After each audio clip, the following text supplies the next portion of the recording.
Perkenalkan, namaku Muhammad Yusuf Kurniawan dari kelas 12 MIPA 6. Kali ini kita akan membuat salah satu contoh penerapan gaya Lorentz, yaitu Motor listrik sederhana. penasaran gimana cara membuatnya?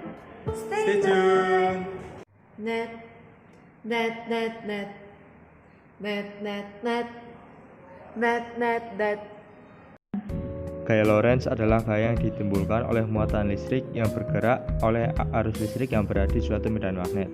Jika ada pengantar yang dialiri arus listrik dan pengantar tersebut berada dalam medan magnet, maka akan timbul gaya yang disebut gaya magnetik atau dikenal juga dengan gaya Lorentz. Prinsip kerja motor listrik yaitu perubahan energi listrik menjadi energi mekanik.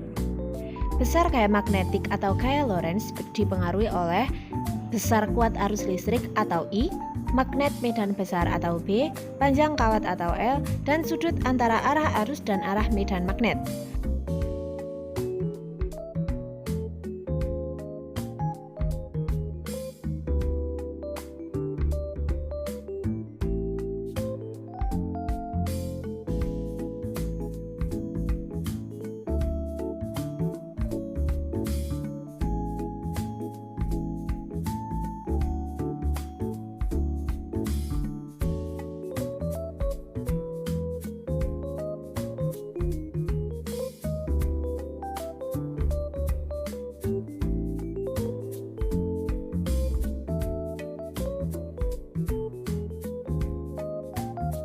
Agar proses perubahan energi mekanik dapat berlangsung dengan sempurna, maka tegangan sumber harus lebih besar daripada tegangan gerak yang disebabkan oleh reaksi lawan.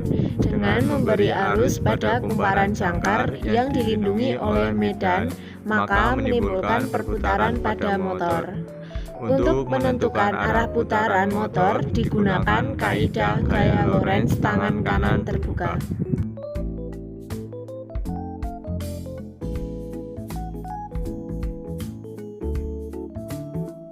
Arus listrik dalam medan magnet akan memberikan gaya.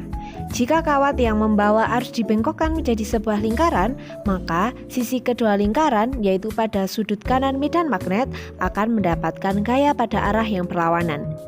Pasangan gaya menghasilkan tenaga putar atau torsi untuk memutar kumparan.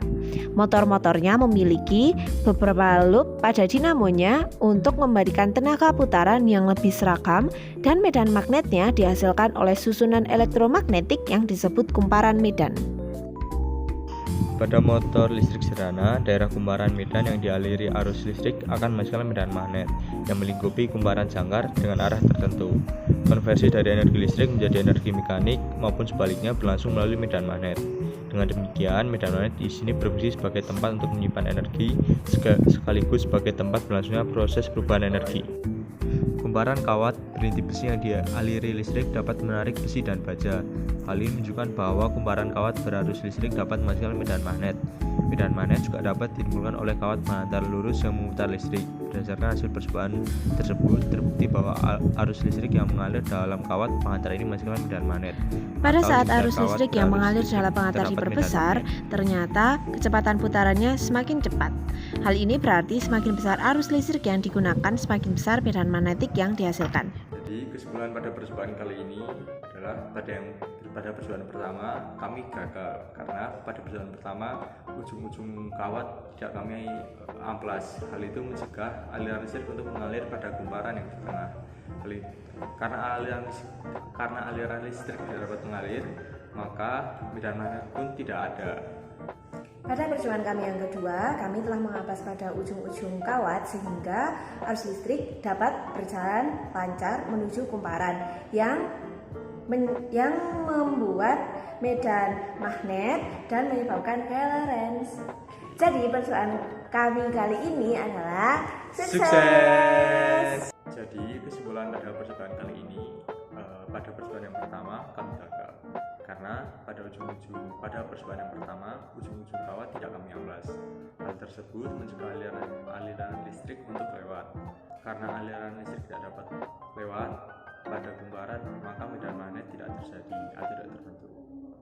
Pada percobaan kami selanjutnya, kami telah mengamplas pada ujung-ujung kawat yang dialiri listrik, sehingga arus listrik dapat mengalir lancar sehingga membentuk medan magnet dan terjadilah Kaya Lorentz. Jadi percobaan kami kali ini adalah sukses! Sekian percobaan kami kali ini, semoga membantu dan see you!